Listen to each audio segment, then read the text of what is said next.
इस भव्य और गूढ़ अध्याय में कहानी की शुरुआत होती है देवी अन्नपूर्णा से, जो स्वयं को देवी लक्ष्मी की अनुपस्थिति में अन्न देने वाली शक्ति के रूप में पहचानती हैं।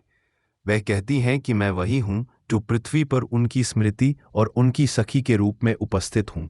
वह अपने भक्तों से सहायता की पुकार सुनती हैं। खेत उजड़ रहे हैं, बच्चे भूख से बिलख रहे हैं।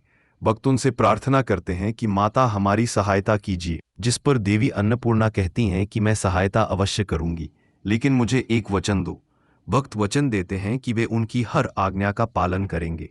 इसके बाद देवी कहती है कि अब जो मैं मांगने जा रही हूं वह केवल तुम्हारी फसल के लिए नहीं, बल्कि शिव शक्ति को अपने अधीन करने के लिए है। उन्हें वश में करना होगा ताकि ब्रह्मांड का संतुलन हमारे पक्ष में झुके। यह कथन सुनकर सारे देवता और असुर चकित हो उठते हैं कि आखिर कोई शिव और शक्ति को अपने वश में कैसे कर सकता है। देवी अन्नपूर्णा एक रहस्यमयी तांत्रिक योजना का संकेत देती हैं, जिसमें शाक्रांत, बटर रूम और मशाकंबरी देवी का उल्लेख आता है, जो वेदों की श्री और ज्ञान की ज्योति के प्रतीक हैं।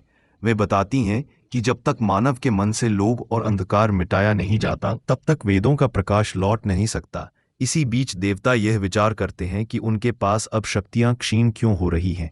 कहीं देवी लक्ष्मी उनसे रुष्ट तो नहीं हो गईं? इंद्रदेव मौन रहते हैं और कहते हैं कि मेरा मौन मेरे मन के संदेह को दर्शा रहा है।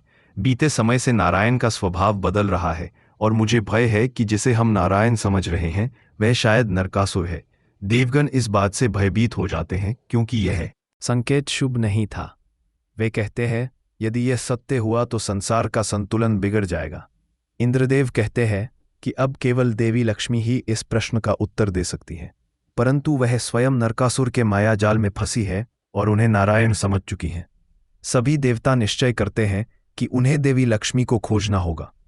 इस दौरान देवी लक्ष्मी स्वयं कहती है कि मैं आपसे रुष्ट नहीं हूं, उचित समय आने पर लौट आऊंगी। कहानी आगे बढ़ती है देवराज इंद्र और उनके सहायकों के साथ, जो पृथ्वी लोक में उतरते हैं, जहां एक भ्रष्ट सरपंच किसानों की फसलें छीन रहा है और कहता है कि यह भूमि मेरी है, यह सब अनाज मेरा है।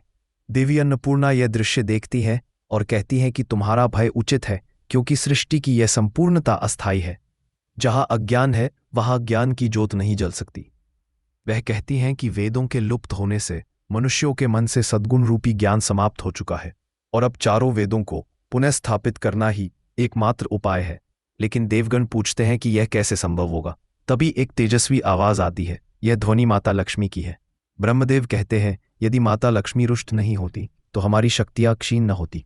तभी नारायण, जो वास्तव में नरकासुर के रूप में छिपे हैं, कहते हैं कि भ्रष्टाचार और अधर्म बढ़ चुका है। भक्तों का अपने भगवान पर विश्वास उठ चुका है। इसी कारण तुम सबकी शक्तियां निष्क्रिय हो गई हैं। हमें देवी लक्ष्मी को इस पापी संसार से दूर रखना होगा। इंद्रदेव प्रश्न करते हैं, नारायण, बिना शक्तियों के हम देवता अपने कर्तव्यों का निर्वाह कैसे करेंगे?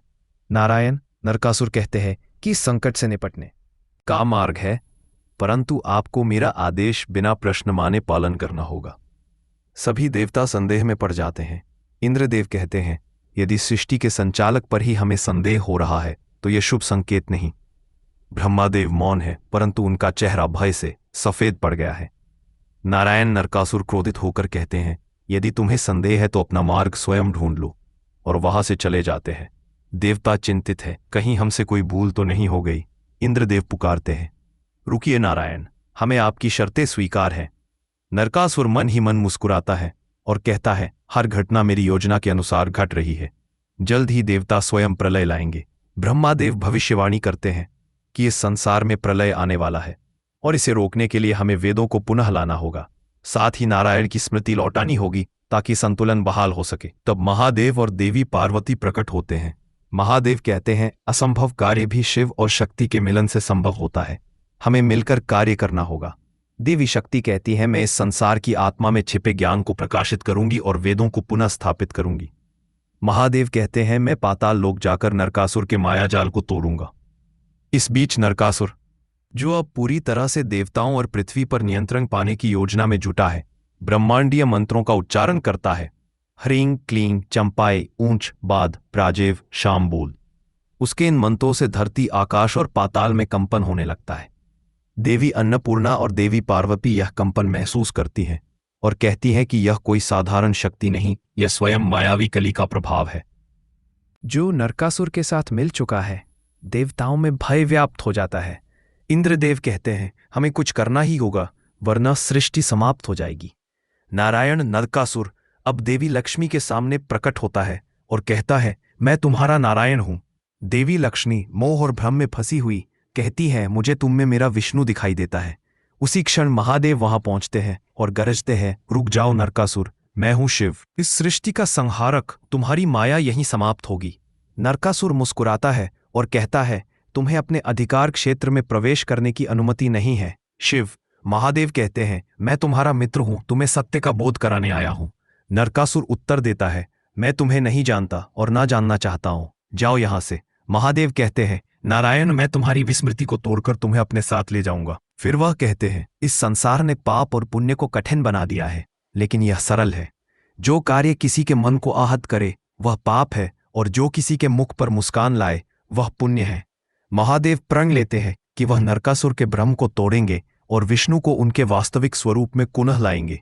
वे कहते हैं, मैं प्रण लेकर आया हूं कि तुम्हें अपने साथ ले जाऊंगा, क्योंकि सत्य की ज्योति एक बार फिर इस संसार में जलनी ही चाहिए।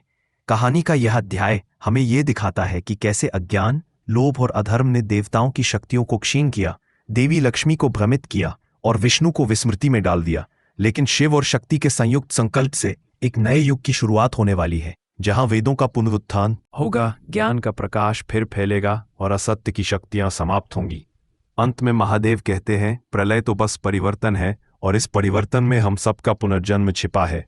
अगर आपको यह पौराणिक कथा पसंद आई हो तो वीडियो को लाइक करें, चैनल को सब्सक्राइब करें और कमेंट में बताएं कि अगला अध्याय किस देवी या देवता पर देखना चाहेंगे। देव कहते हैं, मैं तुम्हारा मित्र हूं, तुम्हें सत्य का बोध कराने आया हूं। नरकासुर उत्तर देता है, मैं तुम्हें नहीं जानता और ना जानना चाहता हूं, जाओ यहां से।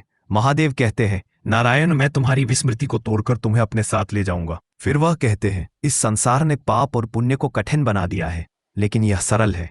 जो कार्य किसी के मन को आहत करे वह पाप है, और जो किसी के मुख पर मुस्कान लाए वह पुण्य है। महादेव प्रण लेते हैं कि वह नरकासुर के भ्रम को तोड़ेंगे और विष्णु को उनके वास्तविक स्वरूप में पुनः लाएंगे। वे कहते हैं, मैं प्रण लेकर आया हूं कि तुम्हें अपने साथ ले जाऊंगा, क्योंकि सत्य की ज्योति एक बार फिर इस संसार में जलनी ही चाहिए। कहानी का यह अध्याय हमें यह दिखाता है कि कैसे अज्ञान, लोभ और अधर्म ने देवताओं की शक्तियों को क्षीण किया, देवी लक्ष्मी को भ्रमित किया और विष्णु को विस्मृति में डाल दिया। लेकिन शिव और शक्ति के संयुक्त संकल्प से एक नए युग की शुरुआत होने वाली है, जहां वेदों का पुनरुत्थान होगा, ज्ञान का प्रकाश फिर फैलेगा और असत्य की शक्तियां समाप्त होंगी। अंत में महादेव कहते हैं, प्रलय तो बस परिवर्तन है, और इस परिवर्तन में हम सबका पुनर्जन्म छिपा है। अगर आपको यह पौराणिक कथा पसंद आई हो तो वीडियो को लाइक करें, चैनल को सब्सक्राइब करें और कमेंट में बताएं कि अगला अध्याय किस देवी या देवता पर देखना चाहेंगे।